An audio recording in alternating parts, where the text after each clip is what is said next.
심는 것이 열매 맺다라는 제목을 가지고 오늘 하나님 말씀을 나누도록 하겠습니다. 우리가 지난 시간 우리 오후 예배 때 우리 요담의 외침에 대한 이야기를 같이 했습니다. 우리 오늘 읽은 본문 바로 전까지의 이야기가 요담과 관련된 이야기였는데 오늘 그 내용과 오늘 전체 이제 아비멜렉의 이제 결말에 대한 부분을 함께 좀 다루면서 오늘 하나님의 말씀 안에 우리가 있기를 원합니다. 요담의 외침을 우리가 보았을 때 그 특징이 무엇이었는지 우리가 한번 좀 생각해 볼 필요가 있었죠. 그때 두 가지 정도로 우리가 생각했는데 먼저는 이 요담의 외침이 자신에 대한 항변이 아니었다라는 것을 좀 주목할 필요가 있었습니다. 그가 그리심산 위에 올라가서 외칠 때에 그는 자신에 대한 항변 아니면 자신과 함께 있었던 그 70명의 자신의 그 형제들에 대한 항변을 한 것이냐, 그것이 아니다라는 거예요. 그 위에서 무엇을 했냐면 우화를 통해서 아비멜렉이 하나님께서 세우신 왕이 아니라는 사실을 주목할 수 있도록 그 사람들에게 그것을 외쳤던 거죠. 그러니까 아비멜렉은 하나님이 세우신 자가 아니라는 것. 그리고 또 하나가 무엇입니까? 불의하고 진실하지 않았던 이 세겜 사람들에게 그들의 결정이 얼마나 부당한 것인지에 대해서 이야기를 했습니다. 그래서 16절의 말씀에 보았을 때에 그가 이렇게 얘기했었죠. 이제 너희가 아비멜렉을 세워 왕으로 삼았으니 너희가 행한 것이 과연 진실하고 의로우냐라고 해서 그들의 불의함에 대한 이야기가 이 전체 이야기의 핵심이었던 것을 우리가 지난 시간에 다뤘습니다. 그런 의미에서 요담의 외침은 준엄한 하나님의 메시지로서의 외침의 가치를 가지고 있습니다. 그러니까 하나님의 메시지를 담았다라고 이야기를 할 수가 있죠.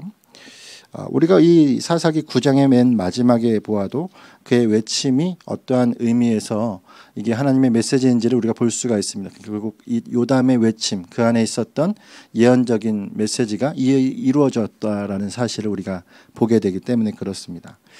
자, 무엇보다 이 말을 전한 요담은 그 외침을 뒤로 하고 오늘 우리가 읽은 말씀 바로 앞전에 그는 어디로 갑니까? 부엘이라고 하는 곳으로 그의 거주지를 옮겨버립니다. 부엘이 어디냐? 이 부엘에 대한 정확한 어떤 곳인지에 대해서 우리가 뭐 부엘세바나 부엘이라는 단어들이 많이 나오죠. 하지만 이 부엘은 어느 곳인지에 대해서 아무도 학자들이 정확하게 알지는 못합니다.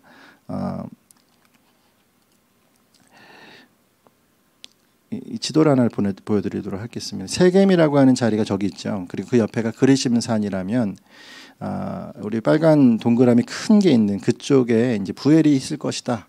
그리고 그 부엘을 부에롯이 아니냐라는 사람들의 학자들도 있고 부에림이 아니냐라는 학자들도 있어요. 그래서 정확한 어느 지점인지는 모르지만 중요한 건 뭐예요? 그 자리가 아비멜렉이 손이 닿지 않는 곳으로 갔다라는 사실입니다. 그러니까 아비멜렉의 손이 닿지 않는 곳으로 가서 숨었다라는 것이 우리가 이제 볼 수 있는 부분이죠. 핵심이 무엇이냐면 그래서 요담은 사라졌지만 그의 외침을 통해서 하나님의 경고가 지금 어디로 들렸다는 사실이죠? 세겜의 사람들에게 들렸다라는 사실이에요. 그러니까 요담은 사라졌고 그의 외침만 하나님의 경고로서 이 세겜 사람들에게 회자가 됐습니다. 그걸 우리가 어떻게 알 수 있습니까? 회자가 되었기 때문에 말씀의 저자가 이것을 기록한 것이죠. 그렇기 때문에 우리가 이 세겜에 회자되었던 메시지가 무엇인지를 또 정확하게 알 필요가 있죠. 그것이 무엇입니까? 19절과 20절의 말씀에 나와 있는 이야기입니다. 19절과 20절의 말씀을 한마디로 요약하자면 그들이 한 일이 불의하다면 그들이 한 일이 의롭다라면 하나님께서 그들을 축복하실 것인데 그들의 한 일이 불의하다면 하나님께서 그들의 불을 살릴 것이다라는 거예요. 그러니까 세겜과 아비멜렉 모두를 심판하실 것이다라는 것이죠. 이게 이제 그들에게 전하신 핵심입니다. 메시지. 그러니까 이 메시지가 지금 세겜 사람들에게는 전달이 된 겁니다. 자, 그리고 오늘 우리가 주목할 것이 뭐냐면 이 메시지가 선포되고 그리심산에서 요담이 이 메시지를 선포한 이후에 오늘 말씀 22절의 말씀에서는 이제 시간이 어느 때로 흘러갑니까? 3년이 지난 시점으로 가게 되는 것을 볼 수가 있어요. 오늘 말씀은 바로 이 경고의 메시지 이후 3년이 지난 때입니다. 우리가 여기 22절의 말씀에 한번 짧지만 읽어볼까요? 시작. 아비멜렉이 이스라엘을 다스린 지 3년에. 아멘. 22절은 다 담고 있습니다. 3년 동안 어떤 일이 일어났습니까? 아비멜렉이 왕이 되었고 그들이 그가 3년을 그곳을 다스렸다라고 얘기하고 있어요. 그러니까 3년을 아비멜렉이 왕으로 다스렸고 성경은 이 3년의 기록을 하지 않고 있다는 겁니다. 그러니까 아비멜렉은 3년을 다스렸지만 성경은 3년의 기록을 하지 않는다. 이게 이제 이 22절의 말씀의 핵심이죠. 자, 그렇다면 왜 이 성경은 그때를 다루지 않겠습니까? 우리가 짐작할 수 있는 것은 무엇이냐면 이 시기가 큰 분쟁은 없었을 것이다라는 사실이에요. 그러니까 외부에서의 침입이 있었거나 내부 안에서 어떤 분란이 있었나? 그렇지는 않았을 것이다라는 사실입니다. 그러니까 우리의 눈으로 보았을 때는 평안의 시기처럼 보였을 겁니다. 3년 동안이. 그러나 여러분 우리가 지난 기드온의 40년이 평안이라고 성경에 기록되어 있지만 이것이 우리가 보았던 그동안의 하나님이 함께 하시는 평안이 아니었다라는 사실을 우리가 보았던 것처럼 이 아비멜렉의 3년 역시도 평화로웠을 것이지만 그 시간은 결코 평안이 아니었다라는 것을 우리가 지적해 볼 필요가 있는 거죠. 자, 그렇다면 이 3년은 어떤 시간이었겠습니까? 두 가지 편에서 볼 수가 있죠. 하나님 편에서는 그들에게 돌이킴의 시간이었다라는 거예요. 할렐루야. 예, 세겜 땅으로 하여금 이스라엘로 하여금 돌이킴의 시간이 3년이었습니다. 또한 아비멜렉과 세겜에게 있어서는 그들의 민낯을 드러내는 시기였다라는 거예요. 그러니까 하나님으로서는 3년을 기다리시며 그들에게 돌이킬 것을 요청하셨던 시간이죠. 하지만 왜요? 그 전에 우리가 요담이 외쳤던 그 사건을 보았기 때문입니다. 그것이 또한 그 땅의 회자가 됐을 것이고 그들은 하나님 앞에 돌아올 만한 기회를 얻었던 거죠. 하지만 3년 동안 그들의 민낯은 무엇입니까? 아비멜렉과 세겜이 마치 평화를 가장한 그 땅에 자신들만의 왕국을 세워놓은 그런 모습을 우리가 보게 되는 것입니다. 그러면 여러분 우리가 기억해야 될 것이 무엇일까요? 바로 안락함이 무조건 평화일 수가 없다라는 거예요. 또한 반대로 치열함이 무조건적인 형벌일 수가 없다라는 사실입니다. 이거 기억해야 될 겁니다. 우리가 안락함을 무조건적인 평화라고 보지 않아야 하고 치열함을 무조건적인 형벌이라고 보아서는 안 된다라는 겁니다. 우리 신앙생활도 마찬가지죠. 우리는 기도합니다. 우리를 평안케 해주십시오. 우리가 하나님 앞에서의 그런 어떤 평화를 누리게 해주십시오. 근데 여러분 평화가 무조건적인 뭐예요? 하나님 앞에서 함께 하심이 되지 않을 때가 많아요. 반대로 치열하지만 하나님이 함께 하시는 치열함일 때가 많습니다. 이해가 되시죠? 그러므로 여러분 오늘 우리는 기억해야 될 게 무엇입니까? 지금의 치열함이 하나님 편에서 더욱 나아가게 하려는 싸움이라면 우리는 그 치열함을 거부해서는 안 됩니다. 할렐루야. 예, 우리의 치열함이 겉으로 보아서는 정말 이 치열함 가운데 우리가 성경 말씀 자주 이야기하죠. 피 흘리기까지 싸워야 할 그 어떠한 내 앞에서의 문제가 있고 그 시험이 있다 할지라도 이것 하나님 앞에서 싸우는 것이라면 우리 능히 싸워야 한다라는 사실입니다. 신앙생활 하고 있지만 왠지 모를 평안함. 왜 나는 이렇게 평안하지? 근데 이게 하나님이 주시는 평안이면 너무 감사하죠. 그거 어떻게 압니까? 내가 압니다. 자신이 알죠. 내가 하나님 편에서 무엇을 하고 있느냐를 보면 알 수가 있어요. 근데 그 안에서 이 평안함이 반대로 하나님이 없는 세상적인 평안함이다. 그러면 여러분 그건 문제가 큰 것이죠. 아비멜렉의 3년, 기드온의 40년이 이때와 다르지 않을 수 있다는 거예요. 그러므로 여러분 오늘 우리가 주님 앞에서 다시금 내면을 살펴보고 우리의 삶에 정말 주님의 편으로서의 치열함이 있는지 아니면 주님의 편으로서의 평안함이 있는지를 생각해보는 저와 여러분이 되시기를 간절히 원합니다. 그런 의미에서 오늘 말씀은 그 치열함을 회피한 대가가 무엇인지를 정확하게 보여주고 있어요. 하나님 앞에 치열하게 그들이 돌이켜야 했을 때 그들이 돌이키지 않은 결과 대가는 무엇입니까? 하나님의 외면과 심판의 실행입니다. 하나님의 외면과 심판이 형벌의 실행이에요. 다시 말해서 아까 말했던 19절과 20절의 예언적 메시지가 이제 실행이 되는 거죠. 중요한 것은 이 지점에서 우리가 좀 눈여겨보아야 할 구절이 있다는 겁니다. 23절이죠. 우리 23절에 같이 한번 읽겠습니다. 시작. 하나님이 아비멜렉과 세겜 사람들 사이에 악한 영을 보내심에 아멘. 이 말씀에 보면 하나님이 어떤 일을 행하셨습니까? 악한 영을 보내셔서 그들에게 뭐 하십니까? 배반하도록 하였다. 이렇게 얘기하셨습니다. 우리가 이 말씀을 볼 때에 성경에 이런 대목들이 몇 번 발견되죠. 하나님께서 악령을 보내시는, 악신을 보내시는, 언제 또 그러셨습니까? 사울왕 이해가 되죠. 그리고 또 다양한 곳에서 또한 이런 일을 행하십니다. 중요한 건 우리가 기억해야 될 건 뭐냐면 이거 정말 악신을 하나님 어떻게 보내셨느냐, 악한 영을 하나님 보내셨다라고 했는데 이것이 무슨 뜻이냐라는 거예요. 우리 특히나 다음 세대 우리 친구들을, 이건 하나님께서 주도적으로 악한 영을 떠밀어 보내셨나, 그에게 명령하셨냐라는 뜻이 아니라는 것 꼭 기억하셨으면 좋겠어요. 쉽게 말하면 이겁니다. 떠밀어서 보내심이 아니라 악령이 가도록 두셨다라는 겁니다. 악령이 가도록, 악한 영이 가도록 두셨다. 쉽게 얘기하면 어떤 말씀이 있죠? 욥기 말씀이 있죠. 욥기 말씀에 보면 하늘 천상 회의가 나옵니다. 1장과 2장의 말씀에 그 천상의 회의에 하나님과 천군 천사들과 거기에 사단이 등장해요. 말씀을 읽어보시면 아시겠죠. 그리고 거기에 그들이 주목하는 한 사람이 욥입니다. 욥에 대해서 사단이 와서 뭐라고 하죠? 그에게 자기가 접근해서 그를 해할 수 있도록 해달라는 요청을 하나님 앞에 하죠. 그래서 12절의 말씀에 하나님이 이렇게 얘기하시는데 한번 이 말씀을 읽어보도록 하겠습니다. 시작. 여호와께서 사단에게 이르시되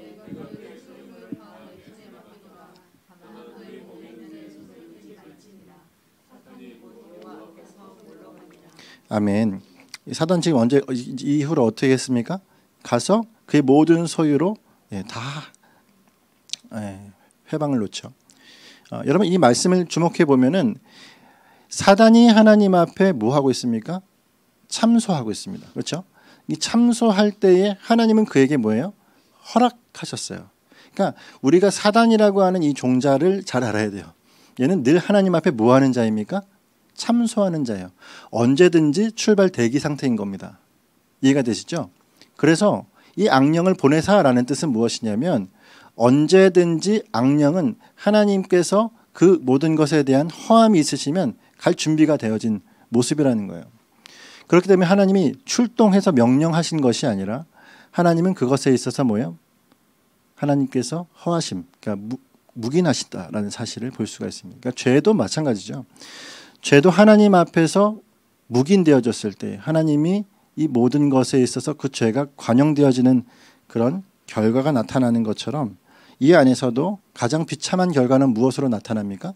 하나님의 얼굴을 가리우심, 외면에서부터 나타난다는 사실을 우리가 볼 수가 있는 것입니다.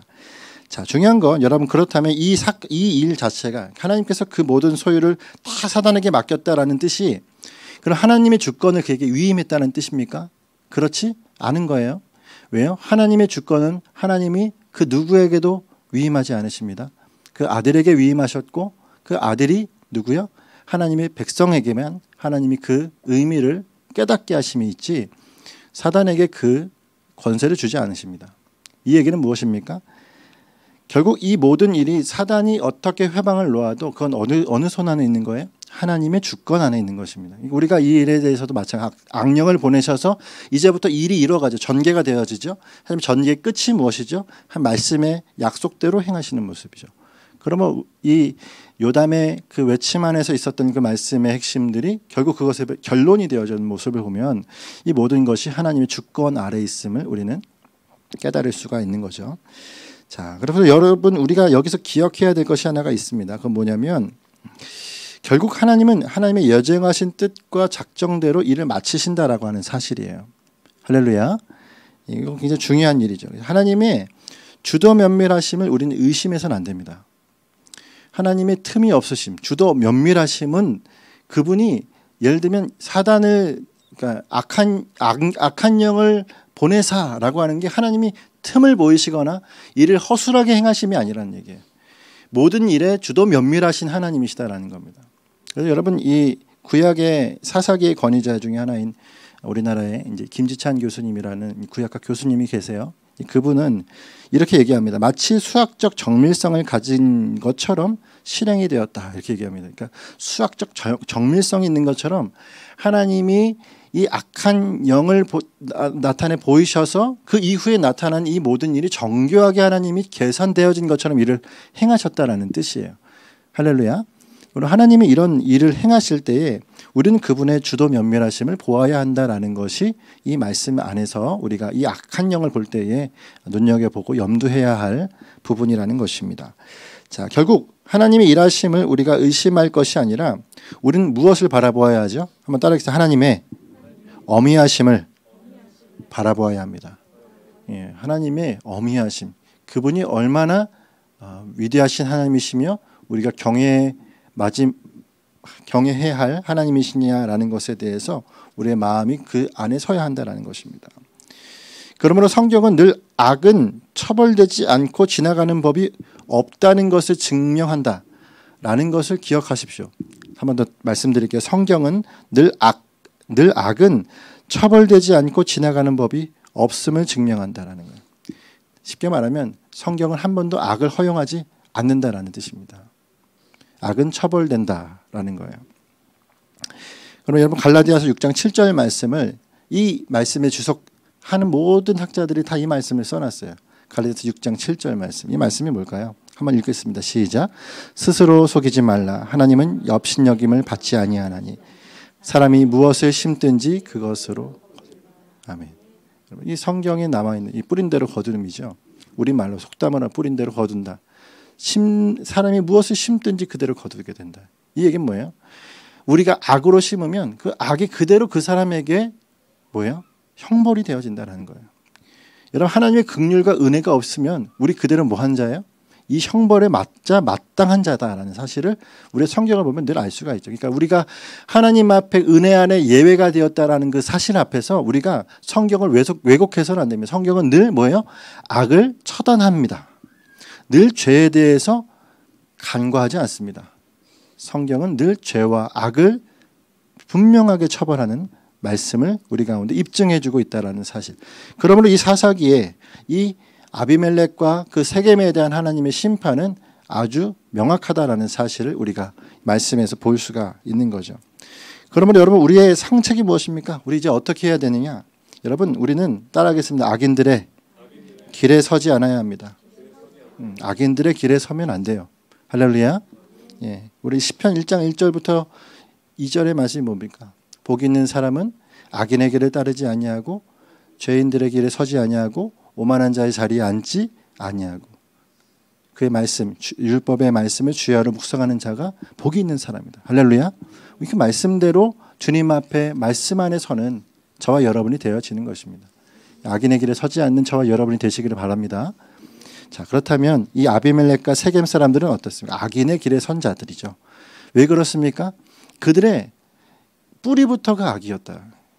왜요? 우리가 이제 지금부터 말씀드리면 알겠지만 아비멜렉의 최초가 무엇입니까? 그가 정치적 행보를 할 때 신전에서 그가 녹을 먹고 그것으로 자기의 정치 세력을 넓혔죠.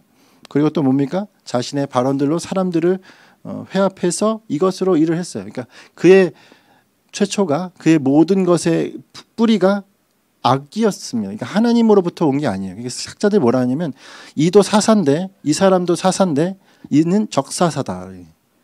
적그리스도처럼 하나님 안티 사사라는 거예요. 안티 사사. 제가 그래서 이건 바알의 사사인데 이렇게 제가 생각하면서 이 주석들을 쭉 찾아봤는데 뒤에 딱 써 있더라고요. 적사사 이렇게 했다고요. 바알을 섬기는 사사입니다. 여러분 우리가 그러면 이 악인이 어떠한 열매 가운데 그 열매가 어떠한 심판을 자초했는지를 생각해 보길 원해요. 자, 이것을 여기에 사용된 한 사람이 누굽니까? 오늘 말씀에 가알이라고 하는 사람이죠. 재밌는 건 이 가알이 매우 아비멜렉과 닮았다는 사실입니다. 우리 26절의 말씀 같이 읽을까? 26절 시작. 에벳의 아들 가알이 그의 형제와 더불어 세겜에 이르니. 아멘. 그가 그 형제와 더불어 세겜에 이르는 세겜 사람이 그를 신뢰했대요. 그리고 놀랍게도 이 가알이 권력을 이제 찬탈을 합니다. 그 권력을 어떤 수법으로 찬탈하냐면 아비멜렉과 동일한 수법을 씁니다. 여러분 27절의 말씀 어떻게 되어 있죠? 27절의 말씀 한번 읽겠습니다. 27절 시작. 그들의 신당에 들어가서 먹고 마시며 아비멜렉을 저주하니. 아멘. 여기 이 신당이 어디입니까? 바알브릿의 신전입니다. 바알브릿의 신전. 바알브릿이 뭐라고요? 바알과 언약을 맺다. 여기 중간에 이제 끝에 보시면 엘브릿이라는 신당도 있습니다. 엘브릿은 뭘까요? 엘이 뭐예요? 하나님. 근데 그 엘은 여기서는 신이죠. 그렇죠? 신과 언약을 맺다라는 뜻이에요. 이거 다 뭐예요? 그 당시에는 신당으로 쓰였던 곳이죠. 여기는 뭡니까? 그래서 바로 그 신당이다라는 사실입니다. 그 신당에 가서 뭐 한 거예요? 아비멜렉이 그러했던 것처럼 그곳에 있는 사람들을 뭐예요? 자신의 사람들로 만드는 모습을 볼 수가 있는 거죠. 28절은 어떻습니까? 28절 한번 28절 다시 읽겠습니다. 시작.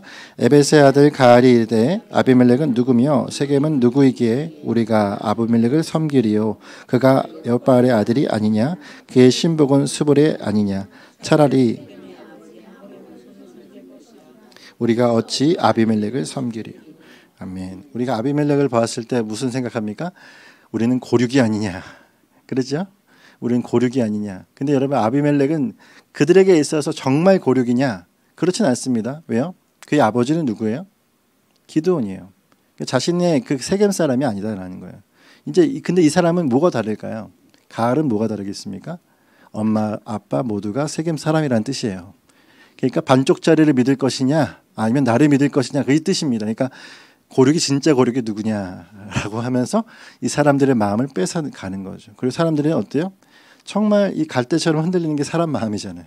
그대로 그 사람에게로 마음을 빼앗기 버리는 모습이 바로 이 모습 안에 나타나 있습니다. 그러니까 똑같은 술수로 자신이 대갚음 받다라는 것을 볼 수가 있는 거죠. 내용이 여기서 끝나지 않죠. 그렇게 해서 가알이 모든 것에 대한 세력, 그러니까 세겜에서의 어떠한 정치적 입지를 다지고 나니까 거기에 또 누가 있습니까? 스불이라고 하는 사람이 있죠. 이 스불은 한마디로 얘기하면 아비멜렉이 세겜 땅에다가 심어 놓았던, 지금으로 말하면 뭐 우리 일제시대 때 조선 총독부처럼 그렇게 거기에 심어 놓았던 사람이에요. 거기에 있는 사람들이 스불을 싫어할까요? 좋아할까요? 그리 좋지 않죠. 맞아요. 그래서 이 스불이라고 하는 사람까지도 여기서 제시를 하고 있잖아요. 스불은 어떤 사람이냐 뭐 이렇게 얘기하고 있는 거예요. 자, 그런 상황에서 이제 어떤 상황이 됩니까? 이 모든 상황이 아까 우리가 얘기했던 것처럼 악한 영을 보내사 이후에 나타나는 일들입니다. 그러니까 악한 영을 보내신 이후에 이 사람들이 지금 뭐 하는 거예요? 분열하고 있습니다. 그리고 철저하게 이제는 서로가 서로에게 적으로 돌아선 모습을 볼 수가 있는 거죠. 서로가 이제 동반자적 관계가 아니라 적으로 돌아버린 돌변해 있는 상황. 이제 그 안에서 어떤 일이 나타납니까? 내전이 나타나는 것을 볼 수가 있어요. 이제 이 내전의 양상으로 전환되어서 이 전쟁이 나타나는데 결론적으로 이 전쟁은 어떠한 결과를 냅니까? 누구의 승리도 아니라 아비멜렉과 세겜 모두가 공멸하는 전쟁으로 끝나죠. 오늘 그 내용 우리가 읽었던 말씀 30절부터 40절의 말씀이 뭐예요? 바로 그 내용입니다. 뭐 내용상 그 이야기를 전개하는 내용입니다. 그래서 그 안에서 산 위에서 내려오는 저들이 누구냐 이런 얘기들을 하면서 이제 서로가 이 전쟁 안에서 나타나지만 결론적으로는 이 모든 전쟁의 승패는 결국 하나님이 그들을 심판하시는 장면으로 그렇게 보인다라는 사실을 볼 수가 있어요. 그래서 아비멜렉이 세겜의 대리 통치자였던 이 스불을 이 스불이 아비멜렉에게 이 모든 상황들을 잘 전달을 하고, 그리고 아비멜렉은 가알을 급습하면서 가알의 군대와 함께 이제 세겜 사람들을 학살하기까지 이르는 것이 오늘 말씀 전후의 이야기입니다. 여러분 43절부터 45절의 말씀에 그래서 이 세겜을 학살하는 이 아비멜렉의 모습을 잘 보여주는데 이거 한번 읽어보겠습니다. 43절부터 45절입니다. 한번 읽겠습니다. 시작. 아비멜렉이 자기 백성을 세 무리로 나누어 밭에 매복시키더니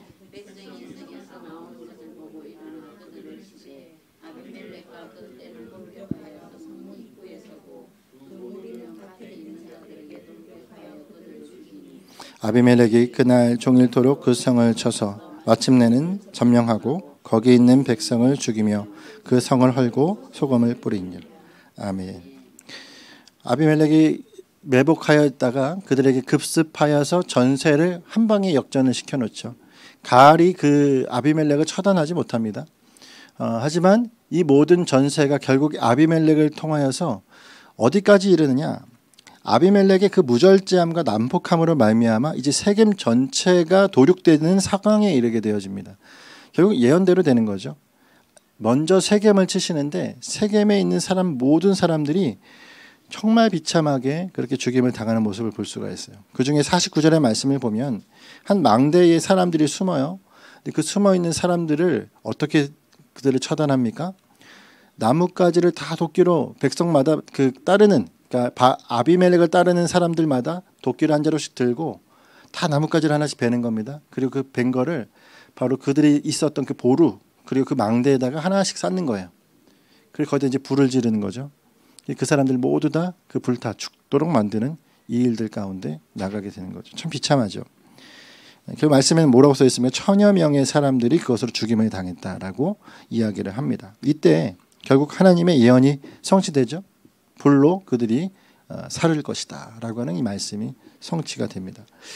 이야기의 전개가 여기서 끝나지 않죠. 이제 누가 처단이 되겠습니까? 아비멜렉 스스로가 처단이 되는데 그에 그치지 않는 이 완악함이 그 자신을 죽음으로 몰아가고 있으면 아마 그는 깨닫지 못했을 거예요. 그가 이참에 모든 사람들을 다 도륙을 하기 위해서 그냥 모든 사람들 앞에 그렇게 나가게 되죠. 52절과 53절의 말씀이 이렇게 되어 있습니다. 한번 읽겠습니다. 시작. 아비멜렉이 망대 앞에 이르러 공격하며 망대 문에 가까이 나아가서 그것을 불사르려 하더니 한 여인이 맷돌 윗짝을 아비멜렉의 머리 위에 내던져서 그의 두개골을 깨뜨리니. 아멘. 아비멜렉이 정말 끝도 모르는 그의 포악함, 난폭함을 가지고 나아갔다가 결국 마지막에 결국 너무도 사소한 하나의 사건을 통해서 그 스스로의 목숨이 그렇게 끝나버리는 걸 볼 수가 있습니다. 너무 다가갔어요. 그래서 그 위에서 맷돌을 집어 던지는 여인의 그 맷돌로 두개골이 아작이 났습니다. 근데 여러분 마지막에 보시면 54절의 말씀이 어떻게 해요? 그가 여인의 손에 죽었다라는 말이 듣기 싫어서 옆에 있는 청년을 불러다가 칼로 나를 찌려라. 묘비에는 그렇게 쓰기 싫은 거예요. 묘비에 나는 여인 때문에 죽었더라 이렇게 쓰기 싫어서 결국 자신이 뭐예요? 나를 죽여달라 해서 칼로 찔러 죽이도록 하는 참 비참한 그의 최후를 우리가 보게 됩니다. 어떻습니까? 악을 그대로 뒤집어 쓰고 이제 자멸하는 이 아비멜렉의 최후의 모습입니다. 결국 바알의 사사와 같은 이 아비멜렉의 최후는 뭐죠? 결국 그 스스로를 건질 수 없는 자가 되어서 그 포악함 가운데 죽임을 맞게 되어지는 거죠. 이렇게 아비멜렉과 세겜의 이야기가 종지부를 짓고 9장의 말씀이 전체가 마무리되어지는 겁니다. 자, 그러면 우리가 오늘 이 9장의 말씀, 내일이랑 모레도 이 말씀이 우리 가운데 묵상 본문이긴 하지만 먼저 한번 결론을 맺어보면 아비멜렉의 이야기를 보면서 우리가 정리해야 될 것이 무엇이겠습니까? 세 가지로 제가 정리를 해보겠습니다. 첫 번째는 아비멜렉은 스스로 왕이길 원했지만 아까 우리가 얘기했던 것처럼 바알의 사사였을 뿐이다라는 사실이에요. 이 아비멜렉의 이야기를 보면서 정리해야 될 첫 번째는 아비멜렉은 스스로 왕이길 원했지만 바알의 사사였을 뿐이다라는 겁니다. 자신의 왕국을 세우고 그 안에 자신의 생각들로 그들을 다스리고 원했던 3년 동안의 그 스스로의 찬란했던 모습은 다 뒤로 가고 결국 그는 누구죠? 바알보릿의 신전에서 세운 자로서 그저 자신을 불렀던 그 바알과 같은 비참함 가운데로 그는 죽임을 당한 모습이다라는 겁니다. 여러분 여기서 우리가 무엇을 적용할까요? 우리 자신은 누구의 부르심을 받은 자냐라는 거예요. 저와 여러분이 누구의 부르심을 받은 자입니까? 예수 그리스도. 할렐루야. 아멘. 우리는 그리스도인입니다. 우리 주님의 부르심을 받은 자인 저와 여러분은 그래서 오늘 이 아비멜렉을 보면서 우리가 악인의 길에 따르지 않아야 되는구나. 그 자리에 서지 말아야 되는구나. 악한 것을 우리가 경멸해야 하는구나. 그 방향을 결코 놓치지 말아야 합니다. 저와 여러분이 그래서 오늘 붙들어야 될 로마서 8장 28절의 말씀을 한번 여러분 앞에 띄워드리겠습니다. 이 말씀이 우리 안에 일어나면 여러분 우리 안에 정말 그리스도인의 부르심 앞에서 합당함이 행해지는 것이라고 할 수가 있겠죠. 한번 읽겠습니다. 시작. 우리가 알거니와 하나님을 사랑하는 자 곧 그의 뜻대로 부르심을 입은 자들에게는 모든 것이 합력하여 선을 이루느니라. 아멘. 아멘. 세겜과 아비멜렉이 만나서 합하여 악을 이룬 것처럼 악으로 나갈 자들이 아니라 저 여러분은 뭐죠? 만나면 그 안에 선이 나타나는 거죠. 여러분 이 선은 어떤 선입니까? 우리가 주일 말씀에서 말씀드리지만 윤리 도덕적인 선은 여러분 우리 차원에서는 그 수준이 한참 밑이에요. 그건 당연한 것이죠. 그러니까 윤리 도덕 차원에서 세상 가운데 바른 삶을 살아라 정도가 아닙니다. 우리의 기준은 성경이죠. 할렐루야. 하나님의 선하심이 우리 가운데 합력하여 이루어진다라는 뜻은 말씀이 우리를 통하여 이루어진다라는 것입니다. 할렐루야. 그런 나라가 되기를 원하고 그런 교회가 되기를 원합니다. 그런 가정이 되시기를 원합니다. 이것이 저와 여러분이 오늘 따라가야 될 첫 번째라는 거예요. 그럼에도 불구하고 우리는 아직 과정 중이죠. 여러분 우리가 장차 이 모든 일의 마지막에 보아야 될 것이 하나님의 영광이라는 사실을 기억하시길 바랍니다.